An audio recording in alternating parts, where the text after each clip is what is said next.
গরিব মানুষের উপরে টাকা না তাকাইলেও কেমবে চলবে, দেশের তো উন্নতি হইব না। গরিবের ভিতরে তো আগে হক, সরকারে আঙ্গ উপরে একটু খেয়াল রাখে, তাহলে আমরা সহযোগিতা পাবো, আর খেয়াল না লাগলে সহযোগিতা পাবো না।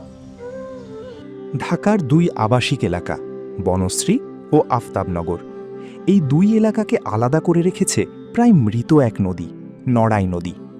দুই পাড়ের মানুষের এপার ওপার যাতায়াতের প্রধান মাধ্যম এখন বাঁশ দিয়ে তৈরি অস্থায়ী সাঁকো আর কিছু নৌকা।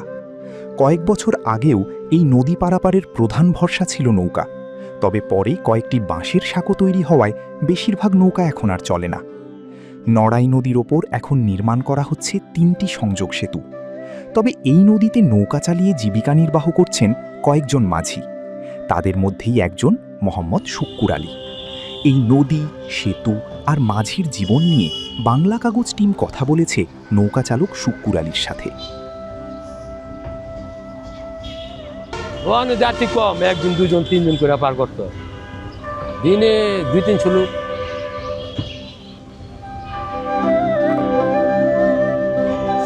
আগের মতন এই খাইয়া লইয়া সমান হয়, 1000 হয়, 800 টাকা হয়, 700 টাকা হয়।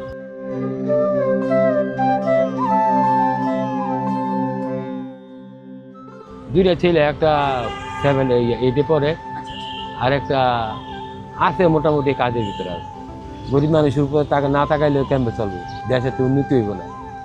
গরিবের ভিতরে তো আগে হক, সরকারে আঙ্গ উপরে একটু খেয়াল রাখে, তাহলে আমরা সহযোগিতা পাবো, আর খেয়াল না লাগলে সহযোগিতা পাবো না।